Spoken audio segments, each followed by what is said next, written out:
রাতের অন্ধকারে বাড়ির তালা ভেঙেই চুরি। ঘটনাটি ঘটেছে বাঁকুড়া ১ নম্বর ব্লকের পুয়াবাগান এলাকার ভাগাবান গ্রামে। গত রাত্রে বাড়িতে কোনো লোক না থাকায় বাড়ির সদর দরজার চাবি ভেঙেই বাড়ির মধ্যে দুঃসাহসিক চুরি। আর সেই ঘটনায় চাঞ্চল্য ছড়িয়েছে ভাগাবান এলাকাতে।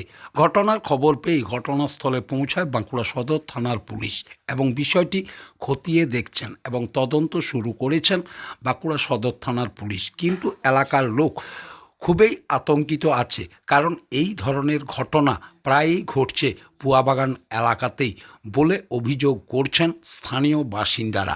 এ বিষয়ে বাঁকুড়া এক্সপ্রেস টিভির প্রতিনিধি গৃহকর্তার সাথে কথা বলেন। তিনি বাঁকুড়া এক্সপ্রেস টিভির মুখোমুখি হয়ে জানান, প্রায় 7 লক্ষ টাকা নগদ এবং বেশ কিছু সোনার গহনা ছিল বাড়িতে এবং রাতের অন্ধকারে কে বা কারা এই ঘটনা ঘটিয়েছে তা এখনও বুঝে উঠতে পারছেন না। এই ঘটনায় শোকের ছায়া নেমে এসেছে গৃহস্থের মধ্যে এবং আতঙ্কিত এলাকার মানুষ। বৌদি থাকতো তো একটা বিপদ হয়ে গেছিলো, ওরা কালকেই গেছিল।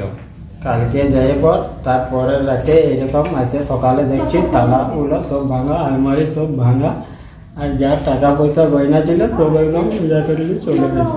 কত টাকা ছিল মোটামুটি?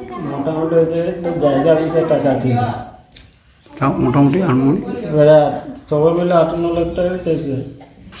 8-9 লাখ টাকা গয়না বয়না সব ছিল। পুলিশে খবর দিয়েছ? পুলিশে খবর দিয়েছি।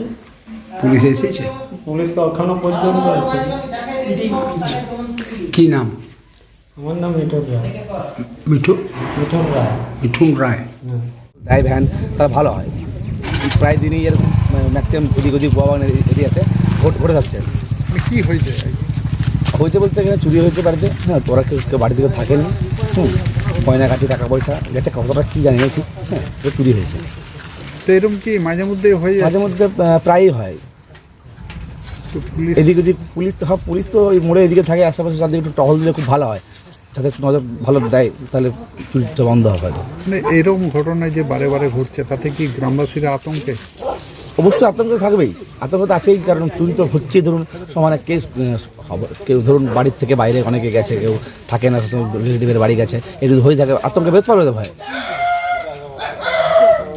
কি নাম আপনার? আমার নাম দীপঙ্কর লাই। দাঁড়ান।